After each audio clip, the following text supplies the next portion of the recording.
Começamos hoje uma série com 2 aulas gratuitas de 30 minutos, hoje falando de tempo, na próxima quinta-feira, dia 12 de fevereiro, falando do porte do procedimento e no dia 26 de fevereiro vamos juntar tudo no planejamento estratégico, tempo, porte e planejamento. A maioria dos problemas que a odontologia vive hoje, que vivemos nós hoje, não vem da falta de técnica, vem de decisões tomadas sob pressão. Nós vivemos sob pressão. São muitas responsabilidades sobre uma única pessoa, às vezes, ou muitas responsabilidades de uma equipe grande apenas naquele dito responsável técnico. E nesse momento, onde a gente começa a tomar decisões sob pressão, o tempo é escravo da nossa agenda e ela não pode comandar o nosso dia. E é por isso que nós estamos aqui hoje, para conversar sobre o tempo. Esse encontro faz parte de um ciclo que criamos chamados odontologia, resoluções e soluções. E ele nasce de uma inquietação muito simples. A odontologia foi treinada para resolver problemas, mas não para construir resoluções clínicas seguras. Nós não sabemos o caminho para a resolução de construções clínicas seguras, de uma forma sistemática e bem elaborada. Desse modo, então, se você está chegando aqui agora e ainda não me conhece, sou a professora Carla Gamba, uma das fundadoras do Grupo Nitro, cirurgiã dentista e em atividade clínica. Pratico clínica há 40 anos, há 26 anos pratico sedação e ensino sedação no Brasil. Meu lugar de fala, ao longo dessa trajetória, acompanhando ambulatórios, ecossistemas ambulatoriais, o meu e de muitos colegas, profissionais e equipe, percebi que tem um padrão que está se repetindo. Os incidentes raramente acontecem por desconhecimento técnico. Eles acontecem porque nós subestimamos algumas variáveis e superestimamos outras variáveis. É sobre isso que a gente vai conversar. Esse projeto nasceu, então, exatamente desse lugar: ajudar dentistas a tomarem decisões mais seguras antes que o problema aconteça. A prevenção que vai estar ligada a resoluções e soluções. Nós vamos conversar através do compartilhamento com vocês de um mapa mental. Vou fazer isso agora para que a gente possa criar um entendimento através do visual que possa ser confortável para todos vocês. Então, a gente está aqui olhando para o nosso mapa mental a respeito de resoluções e soluções. A gente vai começar olhando para uma área sobre a curva, a UC, que é chamada em farmacologia, aonde eu vou aumentar aqui um pouquinho para vocês verem e puxar para cá, para ficar no centro, aonde a gente está olhando para uma área sobre a curva desta primeira aula, porque se nós vemos na abscissa o tempo e na ordenada o efeito do fármaco, o tempo é prestimoso e prioritário para que a gente faça qualquer raciocínio em termos de farmacocinética e farmacodinâmica. Então, aqui na área sobre a curva, a gente tem a concentração efetiva mínima para uma resposta adversa e a concentração efetiva mínima para uma resposta desejada. Nesse meio, a gente tem a janela terapêutica do nosso fármaco. Quando a gente olha para a área sobre a curva, o limite entre a subida, a ascendência, a descendência e a duração da ação do medicamento. E o pico da curva, nós temos o efeito, a concentração máxima do fármaco. Então, nós temos um períodozinho de defasagem, que é quando a gente aguarda que o fármaco fique biodisponível, e assim a gente olha para uma AUC, por um gráfico de área sobre a curva em farmacologia, e começa a entender o que está ali designado e qual é a significância do tempo para isso tudo. Não esquecendo, então, que nós estamos em odontologia, resoluções e soluções, um projeto do Grupo Nitro que está sendo entregue para vocês, para que a gente possa prevenir e enxergar essas resoluções através de soluções que a gente encontra. Hoje, aula 1, tempo como variável clínica, aula 2, porte do procedimento, e o workshop no dia 26 de fevereiro, planejamento de sedação. São 2 horas com custo-benefício extraordinário. Então, aqui, olhando para a área sobre a curva, lembrando da importância do tempo, nós vamos começar a pensar nele e pensar por quê, e perceber, vamos dizer assim, por que nós temos essa dificuldade de olhar para o tempo na realidade que ele propõe, no tamanho do que ele deve conter, na dimensão que ele deve conter. Então, essa percepção equivocada do tempo nos coloca com um tempo escravo de uma agenda e nós escravos dessa agenda. Fala da falácia do planejamento. Eu vou mostrar a vocês o que é a falácia do planejamento. Mostra uma coisa muito interessante, essa falácia do planejamento, é que a nossa experiência não nos protege. Ao invés de nos proteger, que seria o certo, quanto mais tempo nós temos de formado, mais protegidos estamos pela nossa experiência e, na verdade, e muitas vezes ela nos sabota. Este é o erro que sustenta todo o resto. E aqui a gente vai olhar para a literatura quando, em 1973, Daniel Kahneman e Amos Tversky publicam no Journal Physiological Review um artigo sobre esta questão que fala da predição na psicologia e traz um fragmento muito interessante que eu colhi para trazer para vocês. As pessoas tendem a fazer previsões baseadas em cenários ideais, ignorando dados históricos, variabilidade e eventos inesperados, o que leva a previsões excessivamente otimistas sobre tempo, desempenho e resultados. Este trabalho inaugura o entendimento de que previsões humanas são sistematicamente enviesadas, base conceitual que mais tarde daria origem ao termo falácia do planejamento. Então, esse artigo origina a falácia do planejamento, que é essa visão equivocada que temos a respeito de um dado assunto relacionado ao tempo. Então, na hora que a gente olha para isso, nós vamos ainda continuar na literatura consolidando esse conceito da falácia do planejamento. E aqui, então, a gente ainda continua com Tversky, já em 1979, aonde eu trago o seguinte fragmento conceitual dessa publicação. Mesmo os profissionais experientes subestimam o tempo necessário para uma tarefa complexa e superestimam a sua eficiência, mantendo um viés mesmo após experiências anteriores. Então, foi o que eu disse no início, a nossa experiência não nos protege. Ela vai ser, talvez, mais do que uma proteção, na maioria das vezes, por conta da falácia do planejamento, um sabotador da nossa prática clínica. Aqui nós vamos continuar, e aí a gente vê evidências recentes, né, que nós trouxemos essas revisões de literatura de 1973 e 79, que deram origem ao termo falácia do planejamento. Agora, com uma revisão mais recente, dos últimos 5 anos, nós temos Pelatia, em 2021, que fala sobre a pressão temporal, falamos isso no início, profissionais que recorrem a atalhos cognitivos, reduzem a busca por informações relevantes e aumentam a probabilidade de erro em contextos clínicos complexos. Outro, em 2021, diz que a restrição do tempo compromete a resiliência dos sistemas. Desculpe. A restrição do tempo compromete a resiliência dos sistemas de saúde, favorecendo omissões de etapas essenciais para a segurança do paciente. Interpretação clínica: tempo insuficiente fragiliza decisões, fragiliza a comunicação, checagens e respostas a intercorrências. Então, o que acontece nesse espaço de tempo?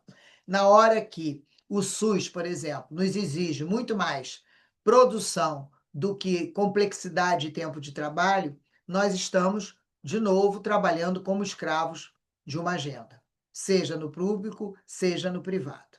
Vamos continuar aqui. Deixa eu reduzir aqui para a gente poder permanecer.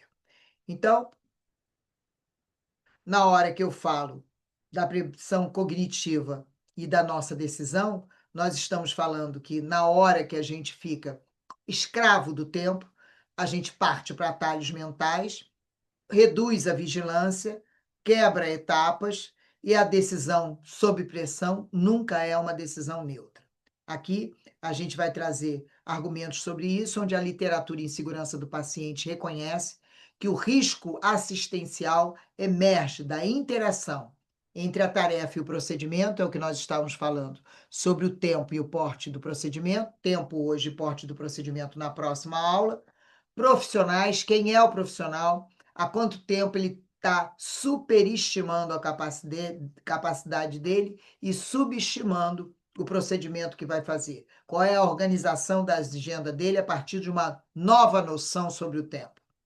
Paciente, quem é o paciente? Se nós estamos subestimando o tempo, seja pela complexidade do procedimento, ou seja pela ausência da ferramenta sedação e uma ausência de planejamento estratégico nesse aspecto, e o controle da dor se esvai e você fica sem ter uma opção, uma ferramenta para controlar a dor daquele paciente que informou que continua e permanece com dor.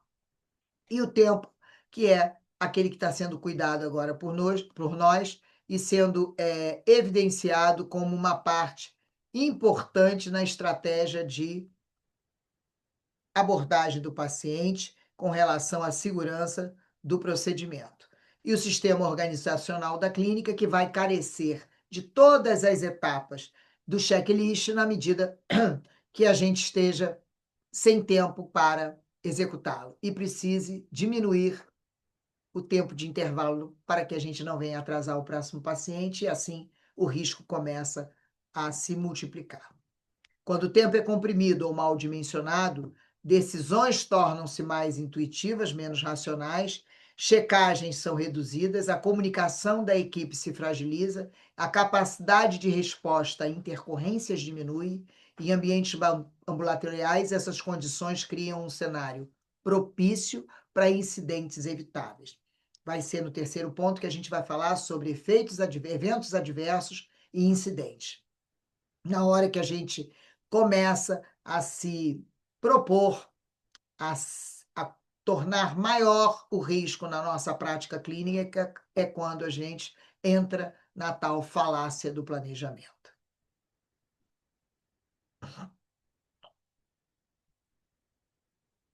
Vamos agora olhar para o tempo, sedação e a quantidade de riscos que podem acontecer. Só um instantinho. Vamos aqui de novo. Num tempo mal dimensionado, quebram-se etapas, né? A gente viu isso. Sim, tá certo. Então, vamos voltar para cá e vamos olhar para o tempo, sedação e risco. Quando há controle de dor, o tempo deixa de ser apenas operacional, ele passa a ser fisiológico, farmacológico e sistêmico. Subestimar a duração de um procedimento vai impactar diretamente na monitorização, que vai ficar alterada se o paciente manifestar dor, na capacidade de resposta do paciente a intercorrências, se há uma liberação de adrenalina, se o paciente está sob estresse, a gente vai ter uma resposta comprometida, a exposição do paciente ao fármaco, se está sedado além do tempo que deveria ou aquém do tempo que deveria, e a segurança do período de recuperação, se não houve um excesso de tomadas de decisão em relação aos fármacos, na estratégia multimodal, que tenha deixado esse paciente sob sedação, sobressedado e não sob sedação, e por isso a gente pode comprometer o período de recuperação, liberando ou dando alta esse paciente sem que ele ainda esteja em condições de ir para casa.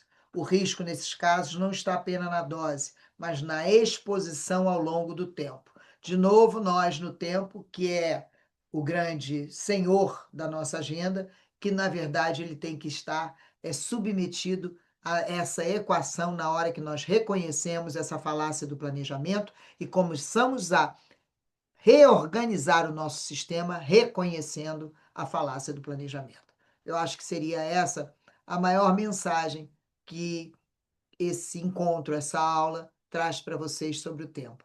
Existe uma falácia do planejamento, ela já está comprovada em literatura e nós temos que enfrentá-la e, a partir desse enfrentamento, criar medidas racionais que chequem na nossa rotina a nossa capacidade de vencer a falácia do planejamento. Então, o quarto item desse nosso encontro é tempo e farmacocinética. Todos os componentes da farmacocinética são dependentes do tempo. A absorção define quando o efeito se inicia, a distribuição, que modifica a intensidade e duração do efeito ao longo do procedimento, a metabolização da droga, relacionada à meia-vida do fármaco, que determina quanto tempo o efeito persiste e se existe o risco de acúmulo, e na seguida a excreção, que é o washout, cerca de 6 vezes o valor da meia-vida, que é o tempo necessário para a eliminação efetiva daquele fármaco. Então, na hora que absorve e biodisponibiliza, a gente já vai ter diferenças entre as vias. Mesmo sem o aumento intencional da dose inicial, o efeito farmacológico pode persistir ou se intensificar quando acontecem algumas variáveis. O tempo do procedimento for maior que o previsto, não foi feito um planejamento estratégico razoável, a meia-vida da droga escolhida é longa em relação à duração clínica, a duração do procedimento, ou mais curta, a eliminação daquele fármaco é mais lenta ou mais rápida, se houver um metabolismo, um indutor ou um inibidor metabólico daquele fármaco, e se isso não foi devidamente observado durante o planejamento estratégico da sedação, ou se ocorre administração suplementar, o que chamam de. Tem um termo que eles usam para replicar a dose do sedativo, e se isso aí é feito sem que haja um mínimo de raciocínio farmacológico sobre fármacos tituláveis e a meia-vida do fármaco, vamos tender a suplementar antes que a dissipação do efeito anterior seja uma realidade. Aqui, eu vou mostrar para vocês, nessa área sobre a curva, vou aumentar um pouco, para que vocês possam entender. Esse gráfico é um gráfico muito utilizado por todos nós no meio da sedação, onde a gente tem aqui uma área sobre a curva, né? E um comparativo entre as vias. Então, a gente está falando de tempo na abscissa e na ordenada de concentração da droga no sangue. Então, a biodisponibilidade da via venosa é imediata. Na área sobre a curva da via intramuscular, nós vamos ter um pico maior do que na via subcutânea, que vamos ter um pico maior do que na via oral. E nessa condição, então, olhando para os picos de concentração e para a área sobre a curva, nós conseguimos claramente entender como funciona a cinética dos fármacos de acordo com estas vias. Então, a cinética é alterada completamente, mas a profundidade da sedação não é diretamente proporcional às vias que estamos inoculando o fármaco. O que eu quero dizer com isso? Na hora que nós estamos fazendo uma sedação venosa, não significa que ela tem que ter uma profundidade maior do que a sedação por via intramuscular, por exemplo.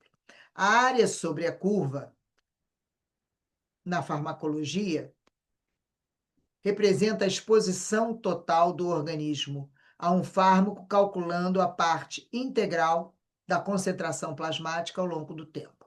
Ela reflete a quantidade do fármaco que atinge a circulação sistêmica e é crucial para avaliar a biodisponibilidade, a bioequivalência e a taxa de eliminação desse medicamento. Biodisponibilidade é o que chegou no sangue e está disponível para nós, quantos por cento daquela droga que foi administrada por aquela via vai estar disponível para nós. A gente nota que é 100% na via venosa, depois a gente vai aí para os 80% na via intramuscular, que cai para os seus 60%, 70% na via subcutânea, que cai para os seus 50% a 40% na via oral. Então, esses cálculos têm que ser mantidos no sentido de acertarmos a favor do tempo no que tange às escolhas de vias e doses de fármacos. Nosso quinto item, nós estamos na farmacodinâmica, né? Saímos da farmacocinética, estamos na farmacodinâmica. Aqui, nós estamos falando de efeito terapêutico, efeito adversos e incidentes, eventos adversos.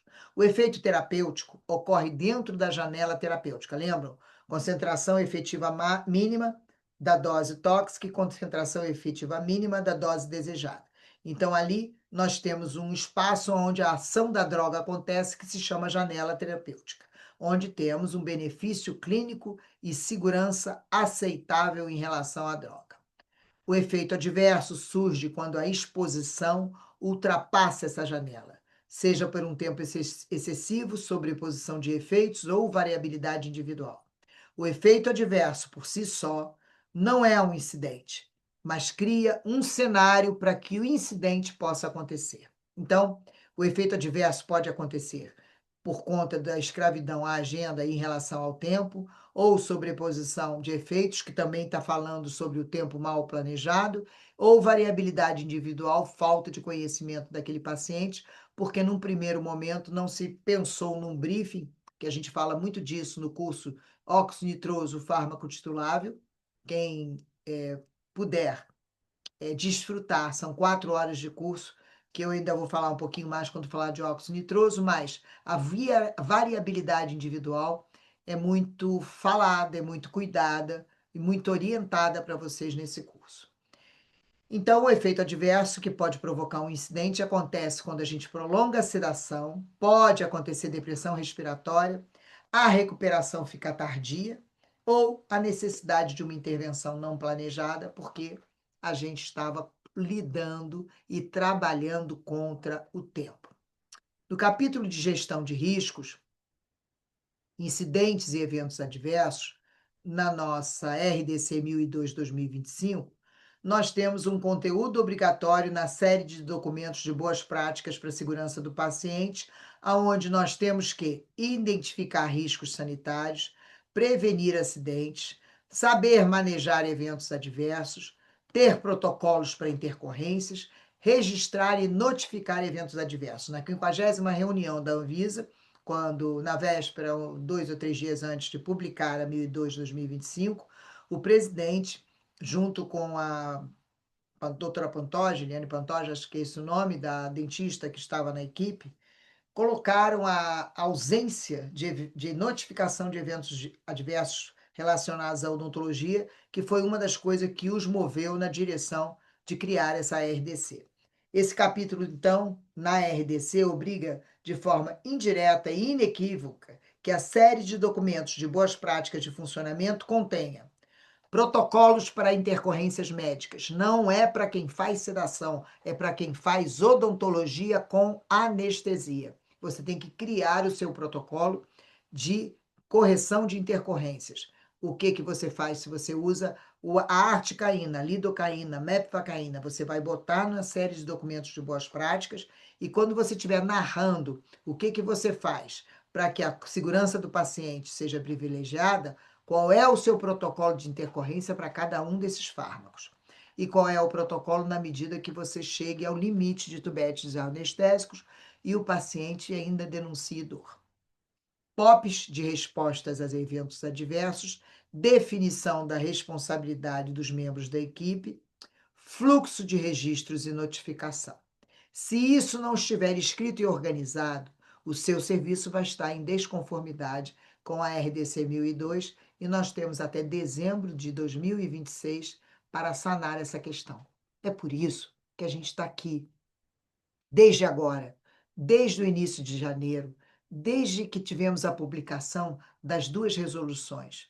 Fizemos essa masterclass que está à disposição de vocês num custo-benefício fantástico, que significa o custo que está lá, vocês vão acessar a página de vendas no nosso site, dessas masterclass 1 e 2, falando dos inimigos da sedação e discutindo os 186 artigos em 7 capítulos da RDC 1002. Então, se não estiver com tudo resolvido, escrito e organizado e individualizado para a sua clínica, o serviço vai estar em desconformidade.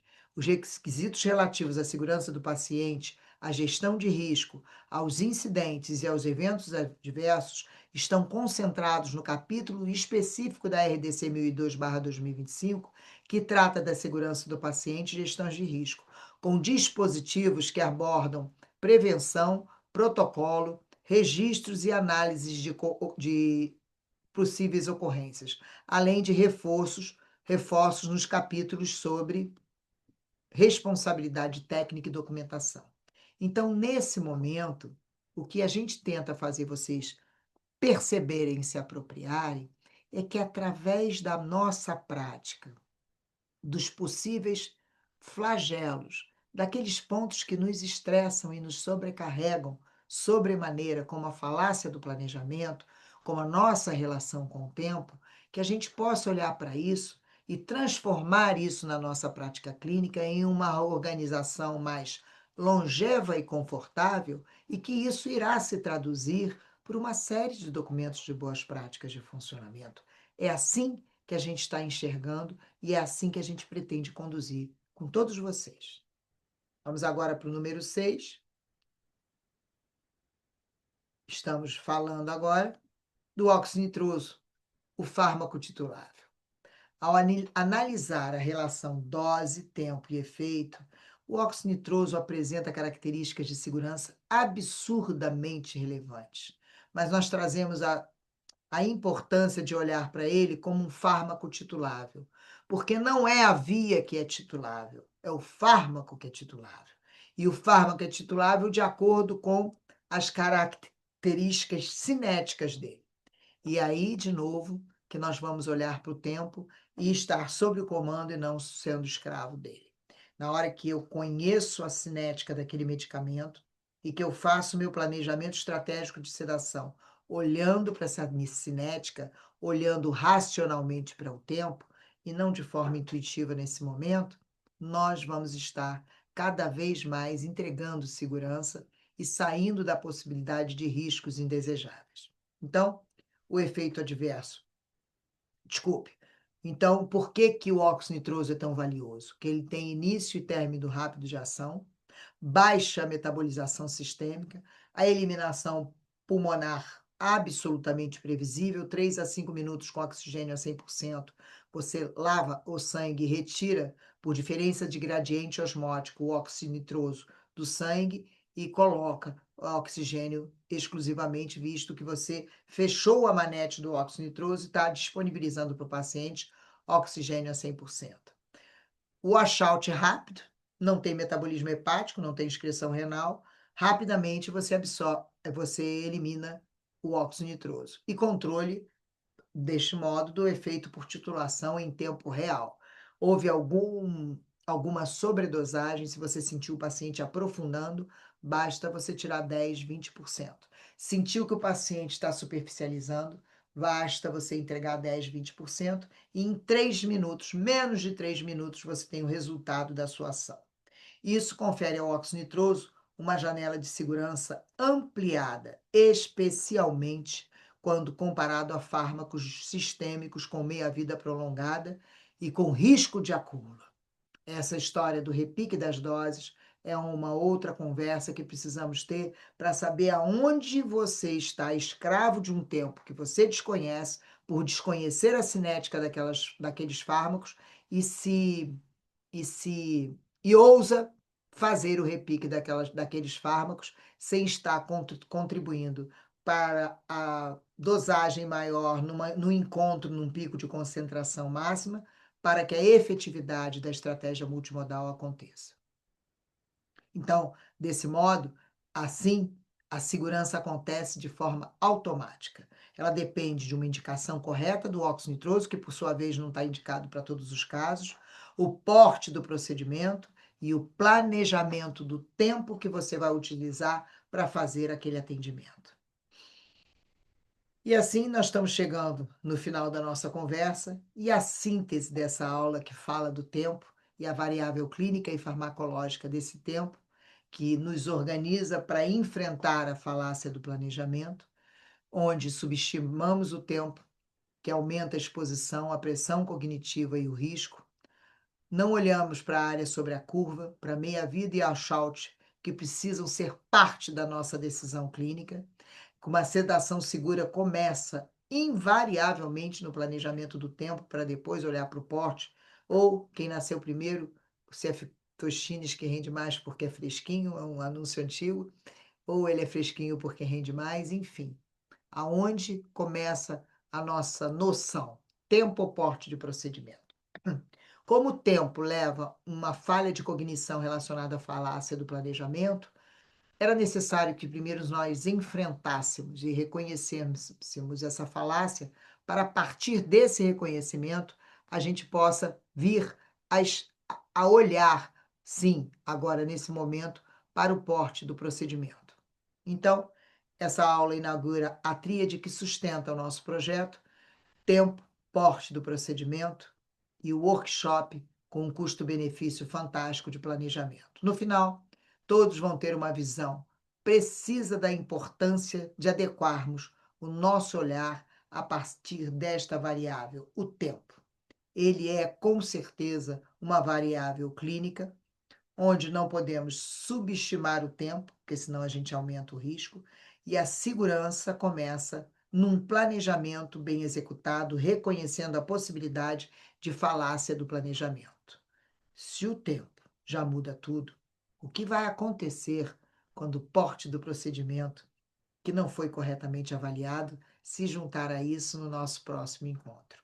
Eu tenho certeza que vamos organizar o pensamento de toda a odontologia a partir desse exercício. O primeiro, olhar para o tempo. E agora o convite para a próxima aula, falarmos do porte do procedimento. E, a partir dela, nos encontrarmos lá no dia 26 de fevereiro para falarmos de planejamento estratégico.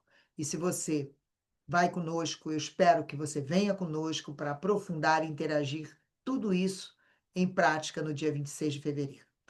Porque na hora que a gente integra esses dois raciocínios, tempo e porte do procedimento, a gente entra numa metodologia para falar de decisões clínicas. Então, o convite final é para que você se inscreva no workshop do dia 26 de fevereiro, que você garanta a sua presença na próxima quinta-feira e compartilhe com os colegas se você achou que esse encontro valeu a pena. Fale sobre ele nas suas mídias, na nossa comunidade. Se você ainda não é parte dela, você vai receber o link. É uma comunidade gratuita, como essa aula foi gratuita, na intenção de despertar em vocês a segurança em relação ao tempo. Ela não é um protocolo isolado, é uma construção consciente na medida que a gente tome consciência do que significa o tempo. E assim fica claro que o tempo não foi, não é e nunca será um detalhe. Hoje olhamos para o tempo de uma outra forma e enxergamos a importância dele em relação às soluções e resoluções da nossa rotina. E na próxima aula avançamos então para o porte do procedimento e integramos tudo isso no dia 26 de fevereiro. Espero ter vocês todos lá, no dia 12 e no dia de 26. Até lá, beijo no coração de cada um de vocês. Falácia do planejamento, o tempo vai ser agora o seu senhor e você não vai ser mais escravo dele. Até lá.